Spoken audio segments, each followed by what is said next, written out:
Mr. Hosaka, may issue ngayon kasi yung session ninyo ngayon, nag-request sila Congressman Roman Romulo of Pasig and Danny Domingo of Bulacan na mag-executive session ostensibly dahil daw to protect their reputations from being maligned. Ngayon nag-aalala mga tao baka that's setting a precedent for all politicians to invoke the same reasons para mag-executive session.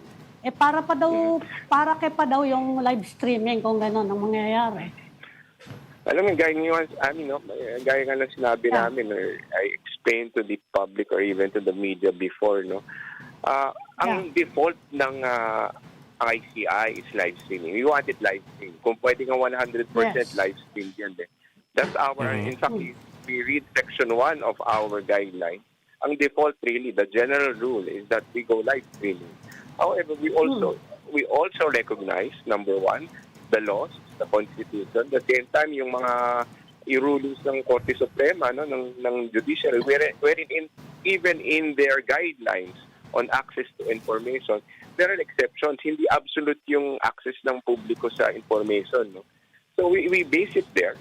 And nakalagay naman doon, if there's any threat to the safety or person of any individual, national security, it's all included there. Nakalagay lahat din doon sa guidelines. And it's not the guidelines invented by the ICI. We base it on law. We base it in the decision of the Supreme Court. Now, if our resource persons would cite that or cite that as reason, ang isa pang rason dyan, if it will affect the investigation, ongoing investigation by the Commission, then it can be a reason or a justification for executive session. Now, kung yan ang magiging basihan ng aming resource persons, that will be considered by the Commission. Kaya nasa guidelines namin yan because we want the public to know na ang gusto ng ICI is really live streaming. Sabi ko nga. However, we do accept exceptions as provided for by law and even pronouncement by the court. Pero yung mga nasa executive session ba, will the public find out kung ano nangyari, kung sakasakali? Kasi nga yun ang inaalala ng mga tao ngayon, dahil naumpisahan na yan, lahat ng politicians sasabihin nila, ganun din eh.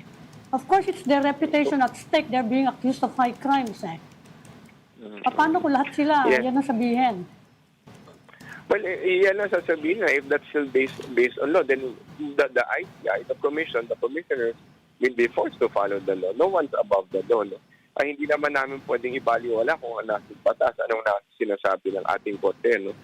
We're just following rules here. We're following the rule of law. We're following our laws. We're following the pronouncement of the Supreme Court and our court. So, hindi namin pwedeng ibaliwala yun. We have to also recognize and respect the rights of the individuals, our resource persons included. Sir, Congressman Romulo requested the executive session saying that his testimony could put his life at risk if it is made public, and that was granted by the ICI.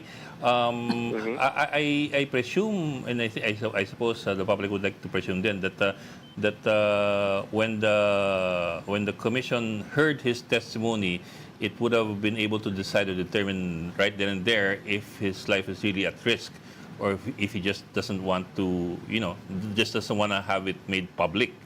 I suppose, sir, naman, the commission can decide at that very moment na hindi ka dapat nag-executive session. Well, I think there was I think it was very clear that there was a request for live streaming by Congressman Romulo, no? And at the same time, he justified the request based on the guidelines and rules of the ICI. It was granted. So it remains as that. It remains as an executive session.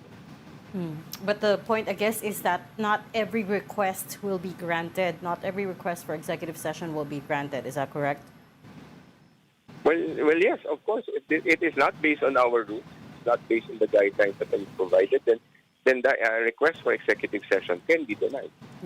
Because so far, I think everyone that's asked for an executive session have been accommodated, right? Yes.